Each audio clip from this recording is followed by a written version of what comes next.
Hey, happy Monday. We're going to get into, it's been a busy day here this morning. We've been warming up for a while.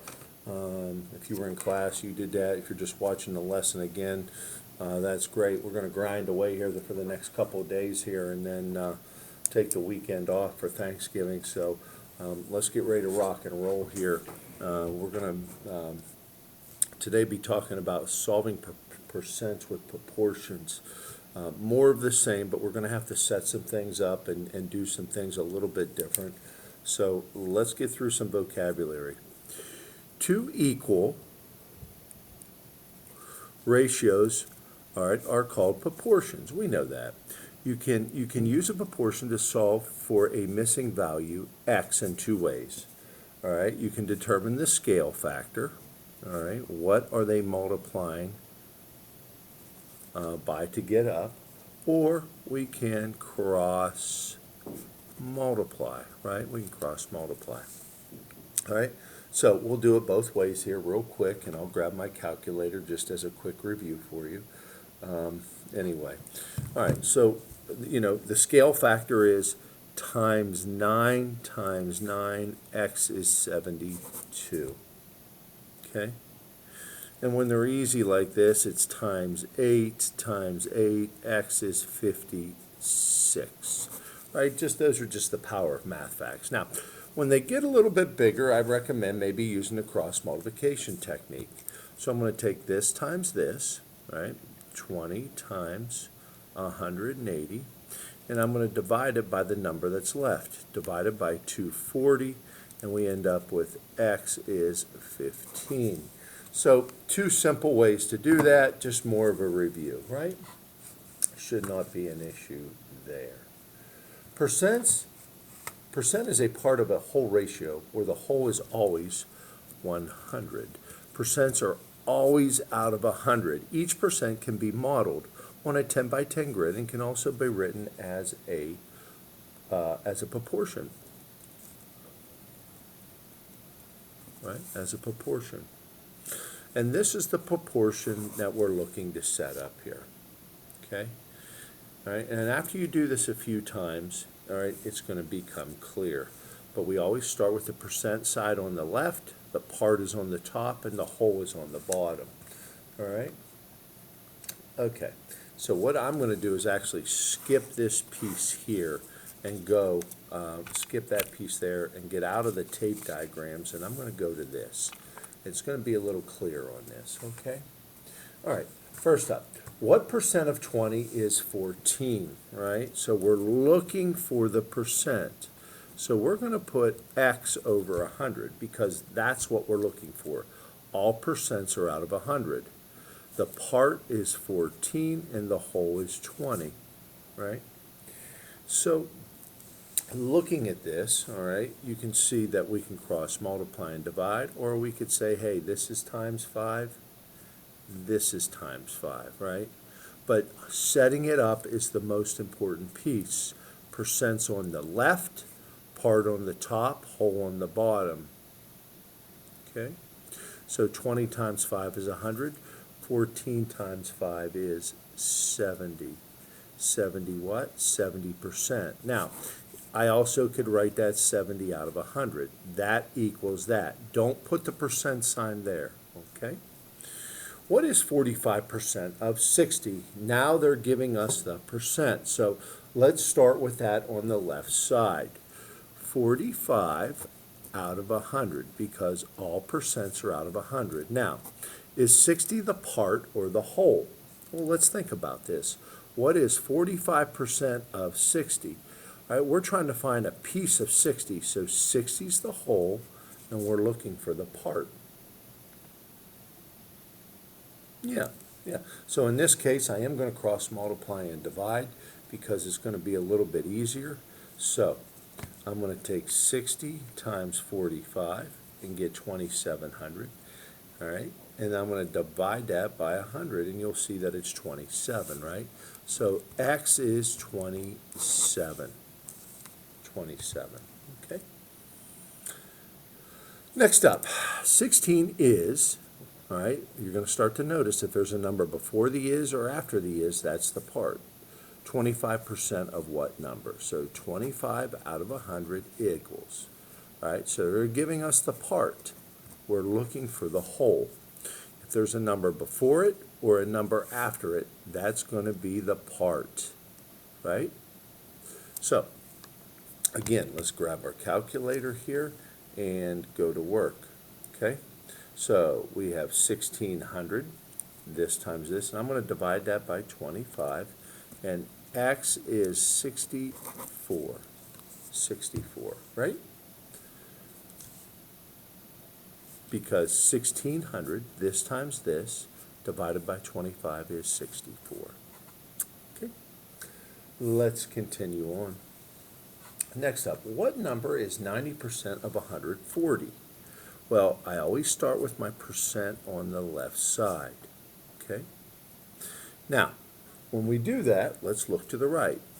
Of 140, there is, all right, what number is? So we're looking for the part, and the whole is 140.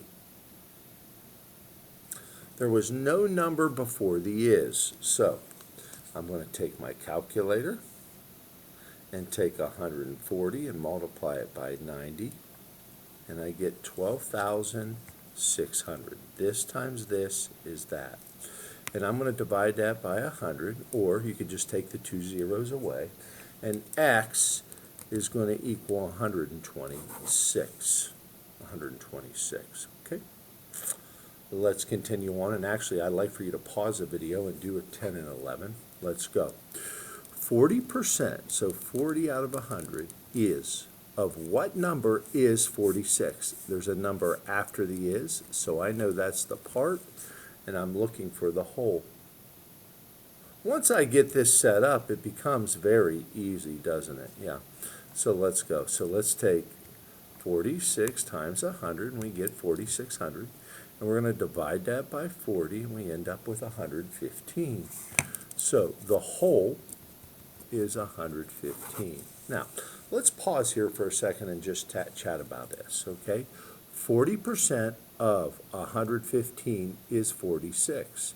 Does that make sense? Yes, it's going to be a little less than half. You know, and half's around 55 or 60, you know, somewhere around there, okay? 12 is what percent of 96? I'm looking for the percent, so x is over 100. This number's before the is, it's after the of, that is my whole. Let's go. So setting it up, 1,200, all right, and let's just punch that in, all right, and we get 1,200, and we're going to divide that by what? 96, and we get 12.5%. Remember, if I'm not writing it as a fraction, I have to label it with a percent sign. If I write it as a fraction, I would just write it like that. That is congruent to that. Okay? All right, let's continue on here. What percent is equivalent to the shaded portion? Okay, no problem. So we're looking for the shaded portion. So I'm looking for the percent. X out of 100. Well, how many is colored in? 1, 2, 3, 4, 5, 6. 6 out of what? Well, to get how many numbers or how many blocks are total, including the white ones and the shaded ones, I'm going to take the length times the width, and that's going to be 16, because 4 times 4 is 16, right? Now, I'm going to cross multiply and get 600, and when I take 600 and divide it by 16, right, and I divide that by 16, I get 37 5/10. So x is 37 5/10%. It's not in fraction form, so I label it as a percent. And there we have it. So once you get the proportion set up, it becomes easy. Determine if the answer to the problem below is 24. Okay. 75% of what number is 18? I know that's the part. So let's take 75 out of 100 equals. 18 is the part because it's after the word is. I'm looking for the whole. Okay? So let's take a peek at it. Okay? And we have 1,800, because this times this is that. I just add 2 zeros, and I divide it by 75, and I get x is 24. 24 is the whole. Now, that is not a percent, because that is on the fraction side. This is the percent side, so don't get confused with that. All right? All right. All right, let's take a peek here and see what we have on number 14. Giro solved the problem. What is 7% of 150? Okay. By setting up the percent proportion, what mistake did he make? Okay, well, let's not even look at this, and let's say 7% of 150. So 7 out of 100 is x out of 150. Now, let's compare what we did to what he did, and let's take a look at what the problem is. You see, if we always start with the percents on the left side, you can see what he did. The 7 should be over 100, and it's not. So he got confused by putting this percent over the whole instead of the percent over the 100. So that was the issue. So 7 should be over the 100. Okay? All right. And let's continue on here. Last piece. 5 proportions are given below. Put a check mark next to the proportion Danny could use to solve, all right, 120% of what number is 24. Okay, so I know the 120, all right, goes over 100. So that works. That works. This is out right now. I know this could not be it because that's over 10. And I know that when we're looking at this, all right, this could be it. They're flipping it around, but this could not be it because they have 20 over it. All right, now, all right, let's solve it here. All right, if I know 24 is 120% of what number? So we have 120 out of 100. All right, 24 is before the is, and I'm looking for x. Now, this is how this should be set up. Now, let's compare to what we have. The 120 should be on the top with 24, all right? Well, here's the first problem. This is on the bottom. It is not next to the 120, so that will not work. But let's take a look at the next one. All right, 24 and 120 are both on the top. Now, you can put it in any order you want, and that's what they're trying to do, confuse you. And 100 and x are on the bottom. So that would work, right?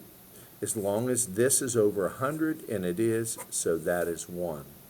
The other one here is a little bit different, and let's take a look at it.